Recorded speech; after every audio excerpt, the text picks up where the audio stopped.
저랑 한 절씩 교독하시겠습니다. 어떤 사람이 주께 와서 이르되 선생님이여 내가 무슨 선한 일을 하여야 영생을 얻으리이까?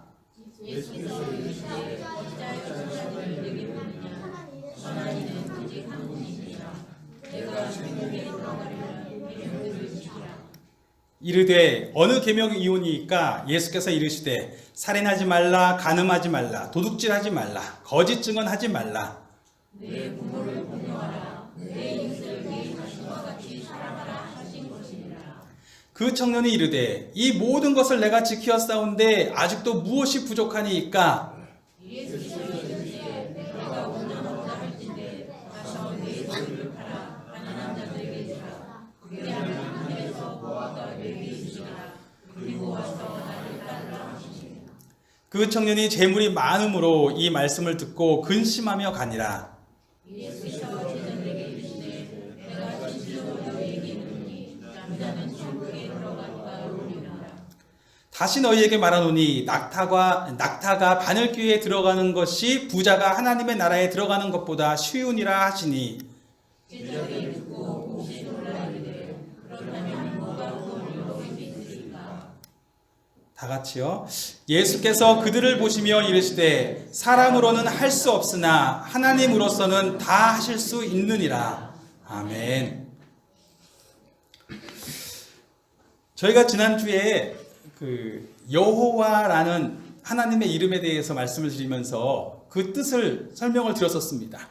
여호와라는 이름은 히브리어로 보았을 때 그가 계십니다 라는 뜻이에요. 그가 계시다. 하나님은 어디에나 계시죠? 우리가 살고 있는 이 모든 세계 가운데 어디에나 계십니다. 창조주이시기 때문에 어디에나 계시고 다 다스리고 계십니다. 그런데 그런 하나님께서 그런 하나님의 계심을 알고 있지만 우리가 그 하나님을 만질 수 있는가? 그 하나님께 어떻게 다가가야 되는가? 그런 질문을 한다면 어떻게 그에게 나아가야 될지를 모르겠어요.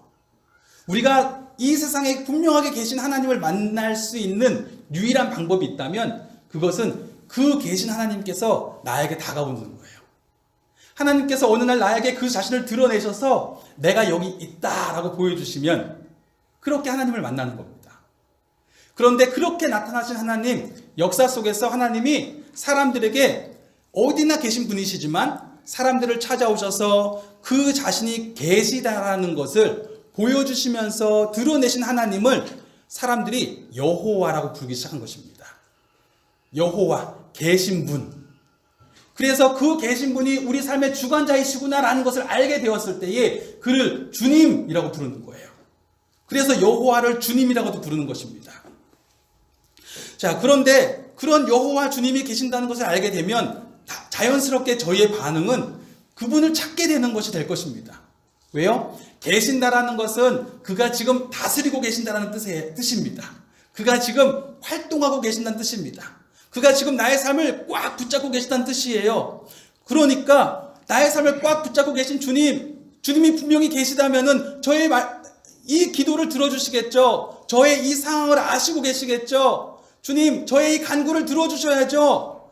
그리고 그분을 찾게 되는 거예요. 그게 너무나 당연한 반응입니다. 분명히 그분이 다스리고 계신다면은 주님, 이 땅 가운데 일어나고 있는 모든 일들 가운데 당신의 뜻하심이 있는 것이겠죠? 내가 다 이해하지는 못하지만 당신이 지금 이 삶 가운데 뜻하시는 바가 있으시겠죠? 그것을 묻게 되는 것입니다. 그래서 여호와를 경외한다. 이것은 분명히 살아계신 하나님을 두려워한다는 것이고 분명히 계시는 하나님을 내가 의식하고 살아간다는 것이며 그 하나님을 믿는 사람은 자연스럽게 그 하나님을 찾게 돼요. 그래서 구약에서 여호와를 경외하는 것이 지혜의 근본이다라는 말을 하는 것이고 그 다음에 나오는 말이 여호와를 찾는다라는 이야기입니다. 여호와를 경외하는 것과 여호와를 찾는 건 같은 거예요. 그는 계시기 때문에 나는 그를 찾습니다라고 하는 것입니다. 그래서 우리가 왜 그를 찾아요? 그는 분명히 계시기 때문에 내가 그를 그렇게 찾으면 그는 반드시 응답하실 거라는 걸 제가 믿는 거죠. 내가 세세하게 말할 때에 오랫동안 이스라엘 사람들이 그들은 구약 성경밖에 없었지만 성경을 가지고 그들의 후손을 가르칠 때에 늘 하는 말이 있었어요. 이것입니다. 우리가 믿는 하나님 여호와는 살아계시다. 그래서 그는 어떤 분이시냐면 지금 그의 귀를 나의 입에다가 대고 계시다. 지금 우리가 하고 있는 모든 말들, 내가 그를 향하여 세세하게 나의 삶에 대해서 이야기하기를 원하시고 계시고, 내가 그렇게 세세하게 말하면 그 작은 신음까지도 다 듣고 계시다. 또 그는 그의 눈이 나의 삶을 지켜보고 계시다. 그래서 내가 어떤 일을 행하는지 다 보고 계시며, 그의 코는 내 삶으로 들여지고 있는 그 향기를 흠양하고 계시는 분이시다. 그의 입술은 말하고 계신다. 내가 그를 향하여 나의 귀를 들기만 하면, 나의 귀를 열면 그가 말하고 있는 음성을 들을 수 있다. 이것이 유대인들이 오랫동안 그의 자녀들에게 가르쳤던 이야기예요. 그는 살아계셔서 지금 인격적으로 우리가 만나고 있는 것과 마찬가지로 그는 나와 그렇게 만나고 계시다. 이것이 믿음이 있기 때문에 하나님을 찾는 거예요. 자, 그렇기 때문에 히브리서에서도 동일한 고백을 하는 것입니다. 히브리서에 나오는 구절이 있어요. 우리 성경 퀴즈에도 나온 구절이에요. 뭐냐면 하나님께 나아가는 자는 반드시 그가 계신 것과 또한 그가 자기를 찾는 자들에게 상 주시는 이심을 믿어야 할지니라. 자, 이것이 믿음이에요. 믿음. 좀 더 그 전체의 문장을 다 얘기하면 믿음이 없이는 하나님을 기쁘시게 하지 못하나니 하나님께 나아가는 자는 반드시 그가 계신 것과 그가 자기를 찾는 자들에게 상 주시는 이심을 믿어야 할지니라. 이것이 믿음이에요. 하나님이 분명히 계십니다. 그래서 나는 하나님을 찾습니다. 그리고 내가 찾을 때 그는 반드시 응답하십니다. 이게 믿음이에요. 그래서 그리스도인들의 고백은 무엇이냐면, 하나님을 믿는 사람들의 고백은 무엇이냐면,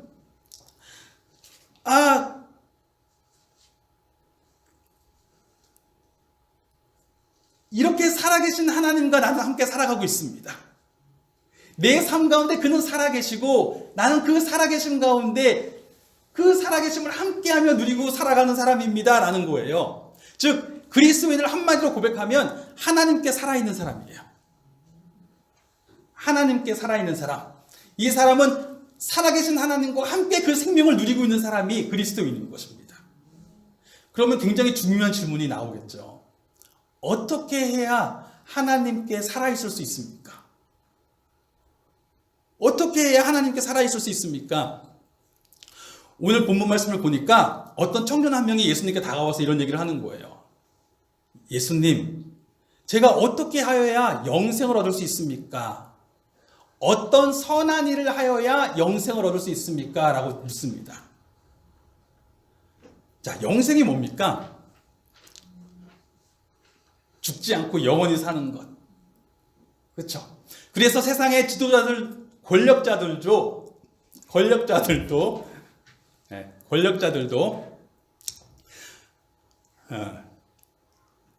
자신의 권력이 온 땅 가운데 충만했을 때에 이 권력을 누리는 자신의 삶이 계속 지속되기를 원했어요.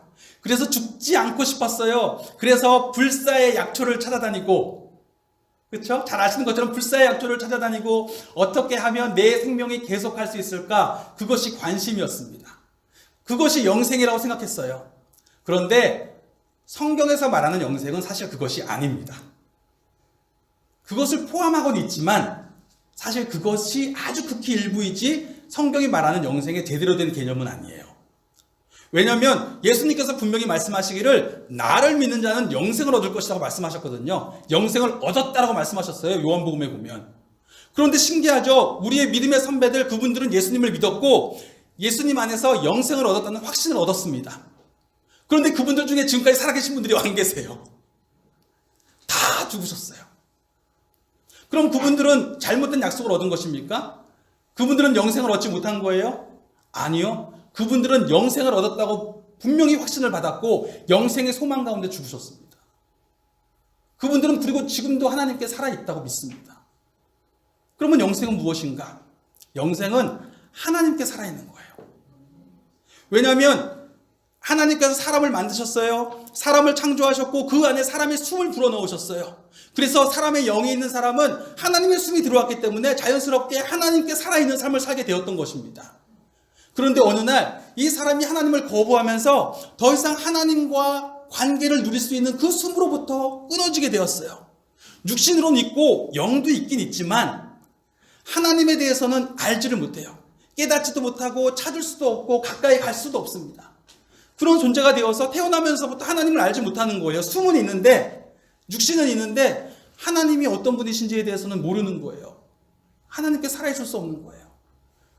그런데 그가 하나님께 살아있게 된다면, 자, 그 영생은 뭐냐면 그가 하나님께 살아있게 되는 거예요. 그 죽었던 영이 갑자기 그 영혼이 하나님이 정말 계시구나, 하나님이 살아계시구나, 내 삶을 꽉 붙잡고 계시구나, 일하고 계시구나 하는 것을 경험하게 되고 알게 되고 누리게 되고 그 안에서 함께 살아가게 되는 것이 영생의 삶이 되는 것입니다.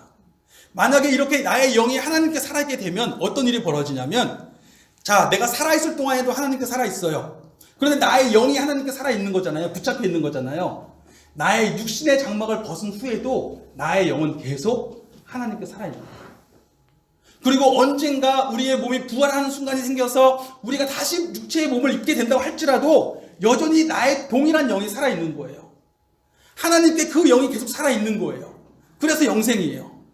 하지만 지금 육신 가운데 하나님께 살아있지 못하면 죽어서도 소망이 없어요. 왜요? 나는 이미 하나님께 살아있지 않은 영이기 때문에 내가 죽어서도 하나님께 살아있을 수 없는 거예요. 그래서 예수님이 말씀하시기를 너희가 이미 심판을 받았다라고 말씀하셨어요. 살아서 예수님을 믿는 자는, 살아서 나를 믿는 자는 영생을 얻었고, 이렇게 말씀하신 거예요. 자, 그런데 이 부자 청년이 뭐라고 얘기하냐면, 그러면 저도 이 영생을 얻고 싶습니다. 하나님이 살아계심을 경험하면서 하나님께 살아있는 삶을 누리고 싶습니다. 그러면 제가 어떻게 해야 이 영생을 얻을 수 있습니까? 그러면서 하는 말이 어떤 선한 일을 해야 영생을 얻을 수 있습니까? 라고 이야기합니다. 이 사람은 생각하기를 선한 일을 하면 하나님께 살아있는 생명을 누릴 수 있다고 생각했던 것 같습니다. 그러자 예수님이 이렇게 대답하시죠. 17절에 보면 선한 분은 한 분이시다 라고 이야기를 해요. 무슨 말이냐면, 그래? 너는 좀 선함을 통해서 하나님께 나아갈 수 있다고 믿는 거지? 자, 그렇게 따져보자. 그러면 선하다고 하는 것은 기준이 뭘까? 우리가 선하다고 하는 기준이 뭘까? 사실은 우리 다 나름대로 선과 악의 기준이 있잖아요. 그런데 제가 생각하는 선과 악의 기준이 정말 맞을까요? 살아가면서 보면은 저거는 분명히 선한 일 같은데 악할 수 있어요. 때로는 악한 일 같은데 선할 수도 있습니다. 저 사람은 선인 같은데 악인일 수 있고 악인 같은데 선인일 수 있어요. 이런 경우가 어렵다면 우리 자신, 저 자신만 보세요. 어쩔 때는 정말 하나님 앞에 선한 사람 같아요. 나름대로 괜찮은 사람 같아요. 그런데 그 다음 주가 되면 세상에 이렇게 형편없는 사람이 없어요. 아니, 내가 이런 사람이었다니라는 것에 낙심하게 됩니다. 그런데 그러다가 보면 다시 나는 또 다음 주에 회개하고 돌이킨 삶을 살고 있어요. 자, 잘 살고 있다가 넘어진 사람이 선인일까요? 악하게 살고 있다가 회개한 사람이 선인일까요? 그런데 회개하고 났는데 그 사람이 잘 살고 있다가 다시 넘어졌어요. 이 사람은 선인일까요? 악인일까요? 그런데 또 다시 악하게 살고 있다가 다시 회개하고 다시 잘 살아요. 이 사람은 선인이에요, 악인이에요? 그런데 놀라운 것은요, 이렇게 사는 사람이 바로 저예요. 그렇지 않으세요? 우리 삶처럼 오르내리는 삶을 반복하는 사람이 누구입니까? 그러면 우리는 선인입니까? 악인입니까? 하나님의 그 선함의 기준에 다가갈 수 있는 사람은 아무도 없어요. 진짜 선하다라고 하는, 지극히 선하다라고 하는 그 기준은 하나님 외에는 이룰 수 있는 사람이 아무도 없습니다. 자, 그런데 어쨌든 간에 이 사람이 그렇게 물으니까 예수님이 선한 분은 한 분이시다. 그러나 네가 그렇게 원한다면, 영생에 들어가기를 원한다면 하나님이 말씀하셨던 계명들을 한번 지켜봐라 라고 말씀하세요. 어떤 계명입니까? 살인하지 말고, 도둑질하지 말고, 간음하지 말고, 거짓 증거하지 말고, 내 이웃을 내 몸과 같이 사랑해라. 그러니까 이 사람이 그거 저 다 지켰습니다 라고 이야기합니다. 제게 또 무엇이 부족합니까? 이렇게 이야기해요. 그렇게 따지면 가능성이 있는 것 같아요. 사실 마지막 거는 좀 어려운 것 같아요. 내 이웃을 내 자신과 같이 사랑해라. 사실 이 사람이 어떤 기준을 가지고 자기는 다 지켰냐, 있었다고 이야기했는지는 잘 모르겠습니다. 왜냐하면 유대인들 나름대로 이웃의 그 개념이 좀 달랐어요. 우리가 생각하는 그냥 이웃은, 요즘에 우리가 이 말씀을 볼 때는 여기서 나오는 이웃은 우리가 만나는 모든 사람을 지칭하잖아요. 그런데 유대인들은 이웃은 이방인들도 이웃이 아니고 어떤 가난한 사람들이라든지 아니면 범죄인이라든지 그런 사람들은 다 이웃이 아니에요. 정말 자기에게 딱 그 가까이 있는 어떤 사람들만 이웃이라고 부르는 사람들도 있었어요.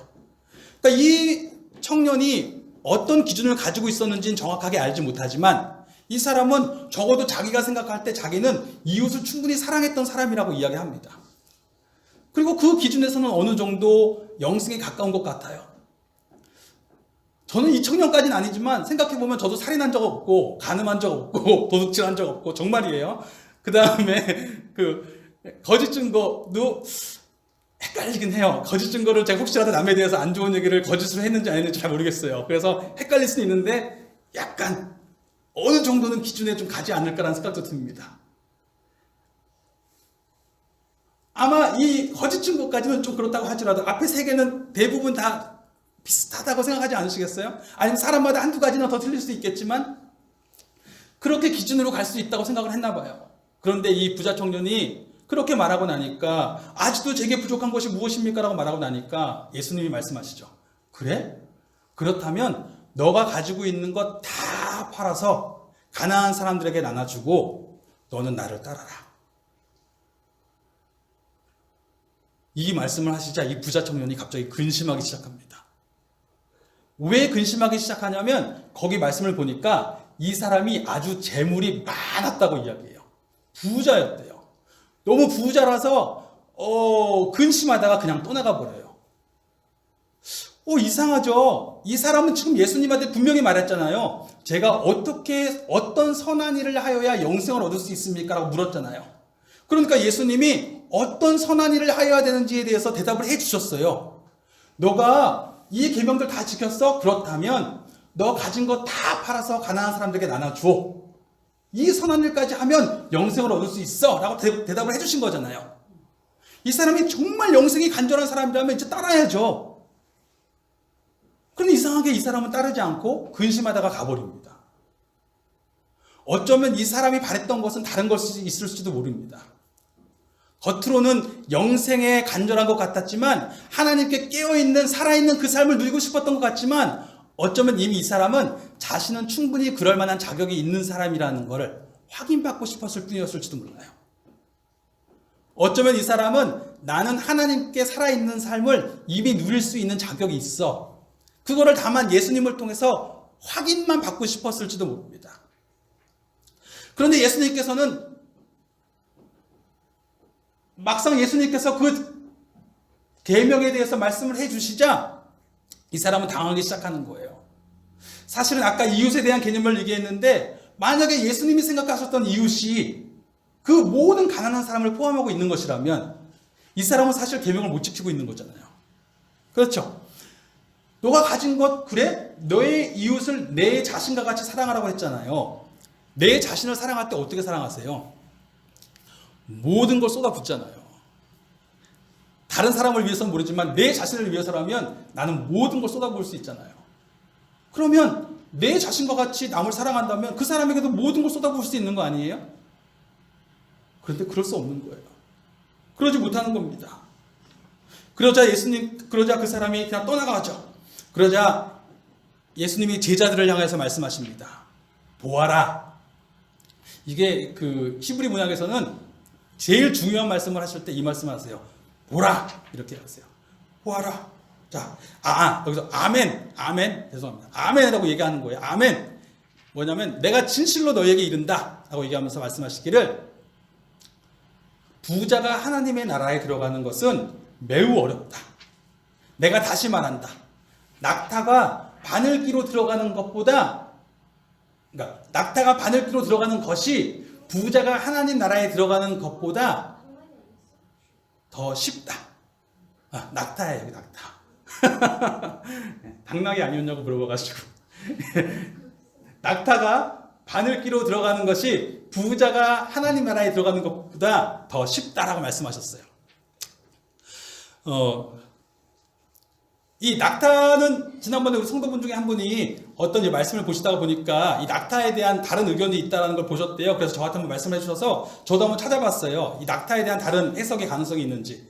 그랬더니 이 낙타는 낙타가 맞아요. 모든 사본 다 낙타예요. 그리고 바늘귀가 바늘귀도 맞아요.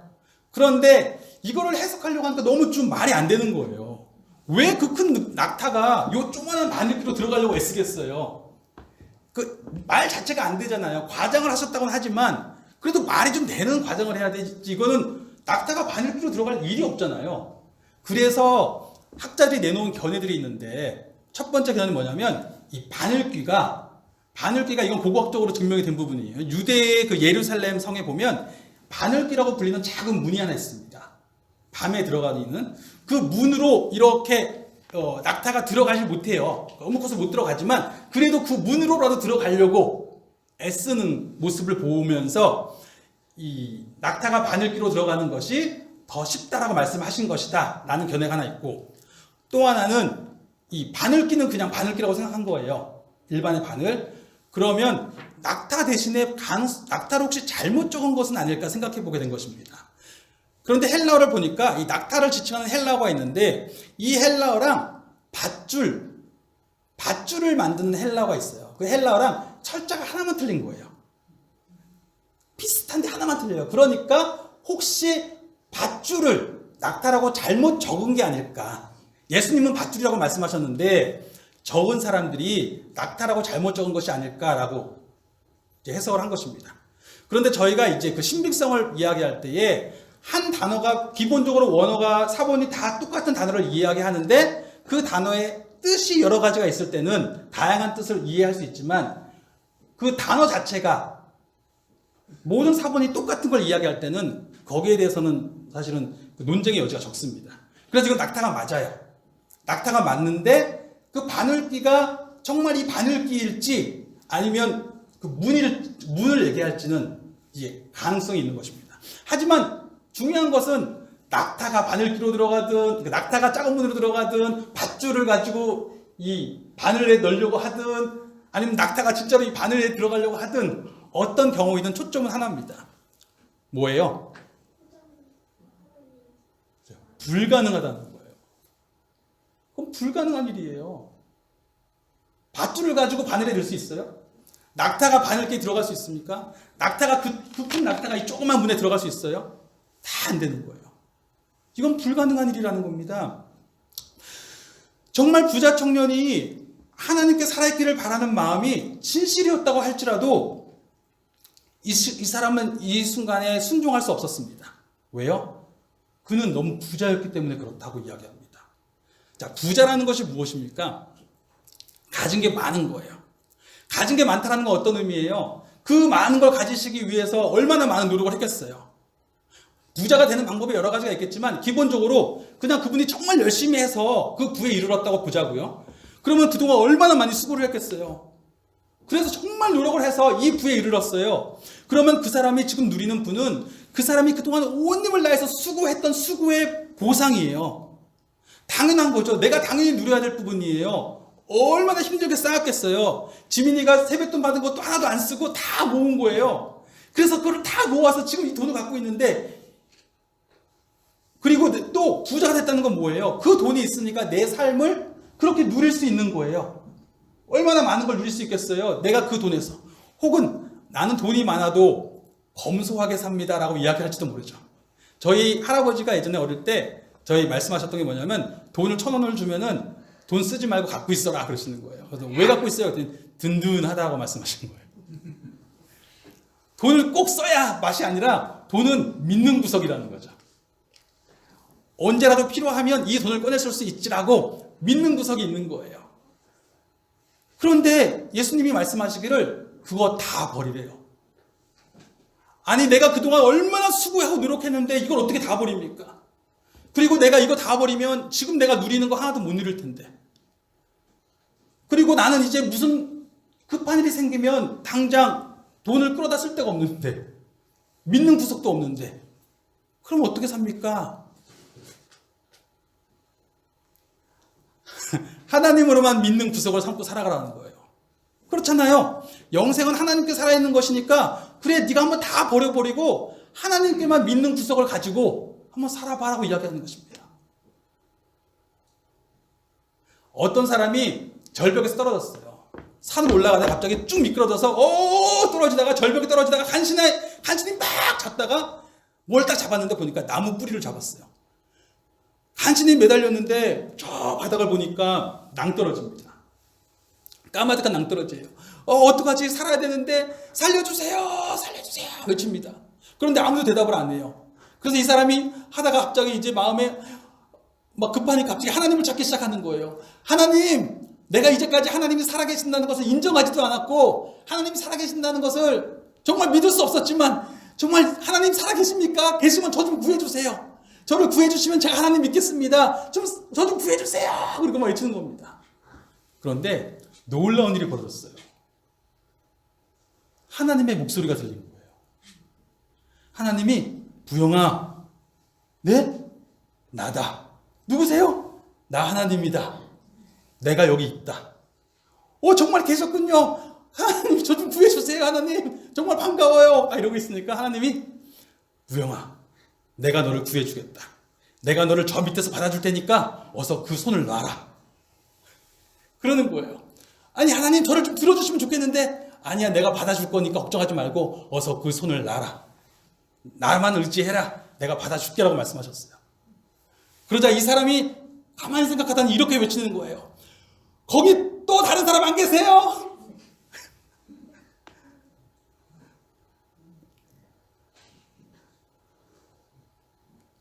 저는 다를 것 같으세요?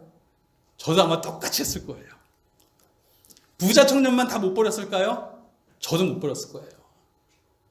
갑자기 비난의 눈빛으로 저를 쳐다보지 마세요. 목회자라고 아니 그 정도 해야지라고 생각하시면 어떡하죠? 그런데 저도 못했을 것 같아요. 세상의 기반, 제가 누리고 있는 세상의 기반, 육체의 장막을 입고 있는데 어떻게 제가 육체의 장막을 입고 있는 동안 세상의 기반을 다 갖다 버려요? 저 못할 것 같아요.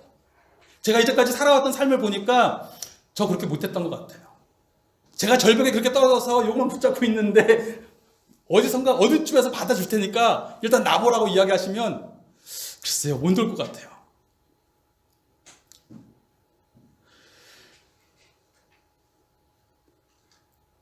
어쩌면 제가 가진 것이 아무것도 없다면 어차피 이래나 저래나 나는 죽는 것이라면 놓을 수 있을지 모르겠지만 그렇다고 할지라도 내가 과연 놓을 수 있을까?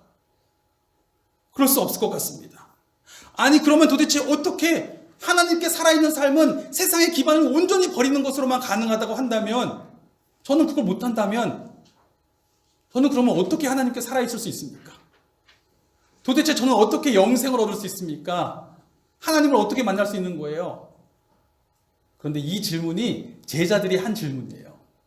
25절, 26절 보니까 제자들이 뭐라 그래요? 그런즉 누가 구원을 받을 수 있습니까? 라고 이야기하는 거예요. 그런즉 누가 구원을 받을 수 있습니까? 우리 중에 그렇게 할 수 있는 사람 아무도 없잖아요. 그런데 예수님께서 이렇게 대답하십니다. 사람으로부터는 할 수 없지만 하나님으로부터는 모든 것이 가능하다. 사람으로부터는 불가능한 일이지만 하나님으로부터는 가능하다. 무슨 말이냐면 하나님이 하시면 된다는 거예요. 또 말을 바꾸면 하나님으로부터만 가능하다는 거예요. 다른 방법은 없어요. 내가 하나님을 만날 수 있는 방법은 없어요. 내 자격으로 그를 만나고 그에게 살아있을 수 있는 방법은 없습니다. 오직 하나님이 나를 찾아오셔야 돼요. 나를 그분께 살아있도록 만들어 주셔야만 가능하다는 거예요. 다시 말하면 이렇게 나는 자격이 없는데 하나님께서 나에게 찾아오셔서 그에게 살아있게 하는 삶을 뭐라고 이야기하냐면 은혜라고 이야기해요. 은혜. 환희가 전혀 자격이 없는데 아빠가 환희가 너무 내 숙성을 썩었음에도 불구하고 아빠가 이번에 세뱃돈 줬어요. 이거는 은혜예요. 아빠가 선물로 준 거예요. 선물로. 네? 은혜예요. 은혜. 은혜로만 살아갈 수 있는 거예요. 포도원 품꾼 비유, 우리가 몇 주 전에 본 것처럼 마태복음 20장에 나오는 포도원 품꾼 비유가 있어요. 그 품꾼 비유의 핵심이 뭐냐면, 그렇죠? 사람들은 그 이 비유를 들으면서 이른 아침에 또 9시에, 11시에, 오후 3시에, 5시에 온 사람들이 있어요. 그런데 주인이 전부 다 똑같이 품삯을 줘버리는 거예요. 그러니까 먼저 온 사람들은 화가 나요. 어떻게 이럴 수 있습니까? 라고 이야기하는 거예요. 그런데 이 비유는 예수님께서 제자들에게 이 한 문장을 설명해 주시기 위해서 한 비유였어요. 뭐였냐면 먼저 된 자 중에 나중되고 나중된 자 중에 먼저 된 자가 많을 것이다. 하나님 나라에는 이렇게 들어갈 것이다 라는 말씀하셨어요. 이게 무슨 뜻이냐면 하나님 나라에는 나중된 자로서 먼저 된 자가 많을 거라는 거예요. 무슨 말이냐면 하나님 나라에 들어가는 사람들은 그걸 알아야 돼요. 뭐냐면 나는 나중된 자처럼 은혜로만 부르심을 받을 수 있는 사람이라는 걸. 하나님 나라에는 내가 이만큼 노력했으니까 난 하나님 나라에 들어갈 수 있는 자격이 있겠지. 나는 이렇게 살아왔으니까 하나님께 살아있을 수 있는 자격이 있겠죠? 라고 말할 수 있는 사람은 아무도 없다는 거예요. 하나님 나라에 들어가는 사람들은 나는 5시에 부르심을 받은 사람처럼 온전히 은혜로만 부르심을 입을 수 있는 사람이라는 것. 5시까지 아무도 안 불러줬어요. 5시에 주인이 불러줬던 이유는 단 한 가지예요. 그가 늦게까지 아무에게도 부름받지 못하고 시장에서 놀고 있는 모습이 너무 안타까웠던 거예요. 그래서 그를 불러줬어요. 그냥 은혜로만 불러준 거예요. 나는 하나님 나라에도 그렇게만 부르심을 받을 수 있는 사람이에요. 그것을 깨달을 수 있는 사람이 하나님께 나아갈 거예요. 그것이 예수님의 비유의 핵심입니다. 자, 하나님의 은혜로만 구원받을 수 있는 것을 아는 사람은 이제 무엇을 붙들겠어요? 나는 하나님이 나에게 은혜를 베푸셔야만 하나님께 살아있을 수 있습니다. 영생을 누릴 수 있습니다. 라는 것을 알게 되었으니까 이제는 내가 바라볼 수 있는 것은 하나님께서 혹시나 베풀지 않으실 은혜의 약속이에요. 하나님이 나에게 이제 은혜를 베풀어 주셔야 되는데 혹시 나에게 은혜 베풀어 주시지 않으실까? 이렇게 바라보고 있는 거예요. 그런데 하나님께서 은혜의 약속을 주신 겁니다. 그 은혜의 약속이 무엇이냐면 하나님이 구약에서부터 약속하셨던 한 왕을 보내주셨어요. 그분이 바로 마태복음에서 왕으로 소개되고 있는 예수님이란 분이에요. 자, 무슨 일이냐면 이 예수님이 오셨는데 우리가 본 것처럼 마태복음 성경 공부할 때 보셨던 것처럼 오셔가지고 분명히 왕으로 오셨다고 했어요. 탄생했을 때. 그런데 잘하시는 모습을 보니까 말씀을 가르치시는데 마태복음 5장에서 7장 보면 어떤 말씀을 하세요? 하나님이 살아계신다. 하나님이 당신의 삶을 은밀히 보고 계신다는 것을 의식하며 살아가십시오라고 계속 가르치시는 거예요. 하나님이 살아계신다는 것을 가르쳤어요. 그리고 그의 이적을 통해서 하나님이 정말 사람들을 만지고 계신다는 것, 고치시는 분이라는 것, 하나님이 살아계신다는 것을 보여주시기 시작합니다. 그러자 예수님 주위에 사람들이 반응들이 막 보이잖아요. 어떤 사람들은 예수님께 하나님이 살아계시네라고 오는 사람도 있고 어떤 사람은 그 하나님을 받아들이고 싶어하지 않아서 거부하는 사람도 생겨요. 그러면서 우리가 보고 있던 18장에서 20장의 본문이 뭐였어요? 누가 예수님께 다가와요? 정말 나는 은혜 아니면 하나님 나라에 들어갈 수 없다고 생각하는 사람들만 오는 거예요. 그리고 나서 예수님께서 21장부터 보면 하나님께 나아오지 않는 사람들, 자기 자신이 자격 있다고 생각하는 사람들이거든요. 그 사람들을 꾸지람하시고 나중에 이제 왕이 되셔야 되는데 이상하게 이 왕이 되셔야 될 분이 자꾸 자기가 죽으실 거라는 얘기를 하시는 거예요. 사람들이 그분을, 제자들이 예수님을 당신은 그리스도이십니다. 당신이 바로 하나님이 약속하신 메시아. 메시아가 어떤 분이시냐면 하나님의 백성으로 하여금 다시 한번 하나님께 살아있을 수 있도록 이끌어줄 왕이에요. 그게 구약에서 약속한 메시아예요. 사람들이 자기의 힘으로 하나님께 나아갈 수 없음을 알게 되니까 하나님이 한 사람을 보내실 거예요. 하나님이 선택하신 왕을 보내셔서 이 왕은 이 하나님의 백성이 다시금 하나님께 깨어서 살아갈 수 있도록 도와주실 거예요. 그들을 이끌어 주실 거예요. 그러면 이 왕이 오셨으니까 왕이 대관식을 할 줄 알았더니 이 왕은 자꾸 자신이 메시아라는 것을 제자들이 고백한 이후부터는 나는 죽을 거야. 난 죽어야 돼. 난 죽어야 돼. 자꾸 그러시는 거예요. 그러니까 제자들이 이해가 안 되는 거예요. 왜 죽으세요? 왜 죽으세요? 그 원문을 보면 베드로가 예수님을 꾸지람했다고 이야기해요. 꾸지람. 그 헬라어는 윗사람이 아랫사람을 꾸지를 때 하는 얘기예요. 지금 뭔 소리 하는 거예요, 지금? 우리가 다 예수님만 바라보고 있는데 이러는 거예요. 그런데 예수님은 자신이 죽으셔야 된다고 이야기합니다. 왜요? 그것이 이 사람들로 하여금 하나님께 살아있을 수 있게 하는 유일한 방법이기 때문에 그랬어요. 자, 하나님께 살아있기 위해서는 어떻게 된다 그랬어요? 하나님이 온전하신 선이신 하나님이 원하시는 그 기준을 내가 다 채워야 돼요. 그 기준을 내가 다 이룰 수 있는 온전한 순종을 해야 돼요. 그런가 하면 나는 나의 세상 기반 다 버려야 돼요. 그런데 그래야 하나님께만 온전히 살아있을 수 있어요. 그런데 내가 이 세상 기반 다 버리고 하나님께 온전히 살아있을 수 있는 방법은 이 육신의 장막을 입고 있는 동안에는 없어요. 자신 있는 분 있으실까요? 혹시 있으시면 이상해지는데 있으실까요? 육신의 장막을 입고 있는 동안에는 없는 거예요. 방법은 이 육신의 장막을 벗어야 돼요. 그래서 이 원어에 보면 사람이 죽을 때 뭐라고 얘기하냐면 영이 노임을 받았다라고 이야기해요. 영이 노임을 받았다. 그전에는 육신에 매여 있는 거예요.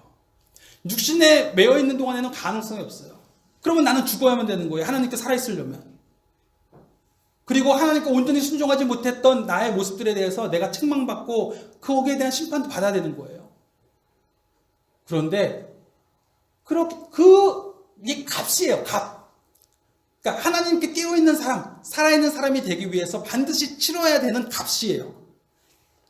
그런데 예수님께서 뭐라고 얘기하시냐면 20장에 보면 나는 나의 목숨을 많은 사람의 대속물로 주기 위해서 왔다라고 말씀하세요. 대속물이라는 게 뭐냐면 속량, 대신 속량했다는 뜻이에요. 속량은 뭐냐면 값을 대신 치렀다는 얘기예요. 내가 그 값을 나의 생명으로 그 값을 대신 치르기 위해서 왔다는 겁니다. 도저히 치를 수 없는 값을 도저히 살아있는 사람이 내가 살고자 하나님을 믿는 거 아니에요. 살고자 하나님께 깨어있고 싶은 거잖아요. 살고자 정말 사람으로 태어나서 누릴 수 있는 그 생명을, 그 참된 행복을 누리고 싶어서 하나님께 나온 거잖아요. 그런데 내가 죽으면 다 끝이잖아요. 그런데 죽지 않고는 방법이 없대요. 그게 값이래요. 그런데 그 값을 예수님이 대신 십자가에 달려서 치러주신 거예요.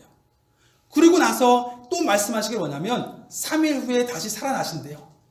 다시 살아나심을 통해서 말씀하시는 것이 무엇이냐면 그의 죽음이 그냥 우연한 죽음이나 아니면 죄인의 죽음이나 아니면 형벌받은 누군가의 그냥 많은 사람들 중에 한 명의 죽음이 아니었다는 거예요. 그의 죽음은 분명히 하나님의 아들의 죽음이었고 이렇게 말씀하시는 거예요. 부활하심을 통해서 말씀하시기를 자, 내가 살아남으로 내가 하나님의 아들이라는 것, 내가 정말 살아계신 하나님이 보내신 메시아라는 것이 증명이 됐지. 자, 이제 내가 너희들이 치러야 될 값을 대신 속량했다라는 것을 속량함으로 너희들의 주인이 되었다라는 것. 무슨 말인지 이해되세요? 대신 값을 치른 거예요. 내가 만약에 어디 노예로 팔렸어요. 노예로 팔렸는데 반드시 그 값을 치러야 돼요. 값을 대신 치르고 나를 원래 대한민국 국민으로서 제가 어디에 납치되었었는데 대한민국 국민으로서 삶을 누리지 못하고 있었던 거를 값을 대신 치러주시고 다시 그 삶을 누리게 해주신 거예요. 그러니 나는 내 생명은 이제 온전히 그분의 것.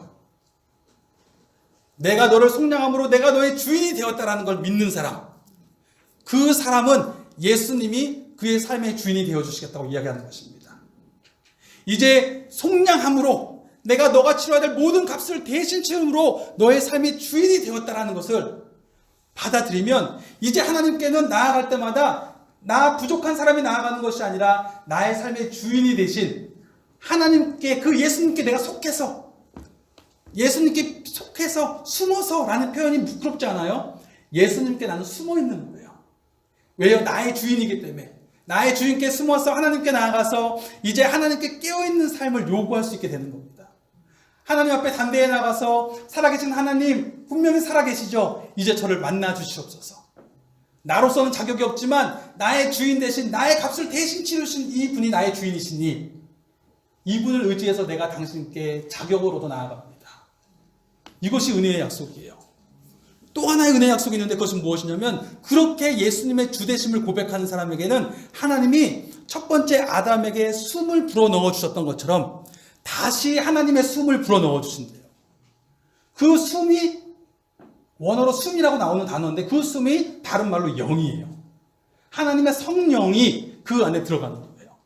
이 성령님이 오셔서 어떤 일을 하시냐면 나로 하여금 하나님을 바라보기 시작하는 거예요. 그전에는 하나님을 바라보지 않았던 저의 삶이 하나님 살아계시죠? 하나님 지금도 내 삶을 꽉 붙잡고 계시죠? 하나님 지금도 내 목소리에 귀를 기울이고 계시죠?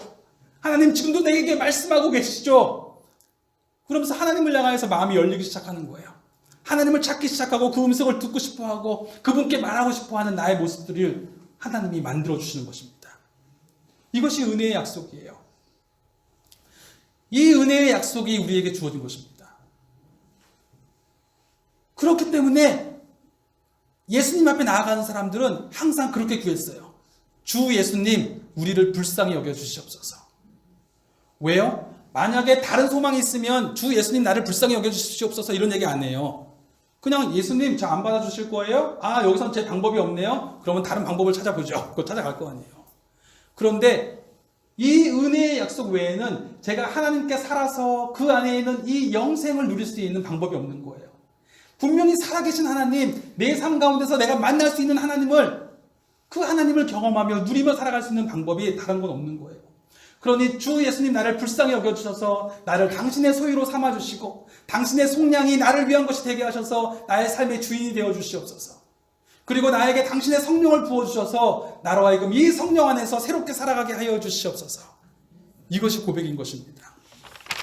누가 구원을 받을 수 있습니까? 하나님의 살아계심을 고백하는 사람. 그런데 그 하나님께 나아갈 수 있는 것은 우리에게 주신 은혜의 약속 외에는 없다고 고백하는 사람. 그래서 그 은혜의 약속이신 우리의 삶을 속량하시고 우리의 주인이 되신 예수님께 나아가는 사람, 그리고 그의 성령의 선물을 받고자 나아가는 사람, 이 사람들이 구원받을 수 있습니다. 같이 기도하겠습니다. 이 시간 제가 기도하려고 하는데 이 기도가 우리 모두의 기도가 되기를 소망합니다. 온 우주를 창조하신 하나님, 이 땅을 다스리시는 하나님, 당신의 살아계심을 제가 믿습니다. 살아계신 당신과 함께 살아가는 그 삶을 저희가 누리고 싶습니다. 당신의 함께 계심 안에서 날마다 숨쉬며 살아가고 싶습니다. 그러나 주님, 저희는 자격이 없습니다. 제가 하나님 앞에 나아갈 만한 자격이 없습니다.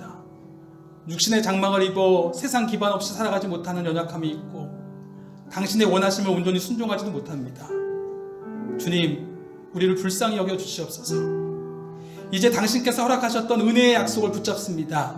당신께서 당신의 아들 예수님을 보내주셔서 그로 하여금 우리가 치러야 될 모든 값을 속량하게 하시고 우리 삶의 주인이 되게 하셨습니다. 이제 이 예수님 안에서 우리가 그 뒤에 숨어서 당신께 나아갈 수 있게 하셨습니다. 그리고 예수님이 나의 삶의 주되심을 고백하는 사람들마다 당신의 성령을 부어주셔서 당신으로 호흡하며 당신과 함께 살아가며 당신이 내 말에 귀를 기울이심을 누리며 살아가며 당신이 내 귀에 말씀하심을 들으며 살아가며 내 삶이 당신 앞에 거룩한 향기로 드려지는 것을 고백하며 그렇게 살아가게 하셨습니다. 주님, 우리가 주님 앞에 나아갑니다. 주님이 허락하신 이 은혜의 약속을 받아들이고 은혜의 초대를 받아들이며 나아갑니다. 주님, 저희를 받아주시옵소서. 주님 안에 있는 이 영생을 누리게 하여 주시옵소서. 하나님께 살아있는 삶을 누리게 하여 주시옵소서. 이 시간 다시 한번 기도하실 때에 이번에는 각 분께서 각 사람이 각자 자신의 언어로 하나님 아버지 앞에 조용하게 다시 한번 기도하기를 원합니다.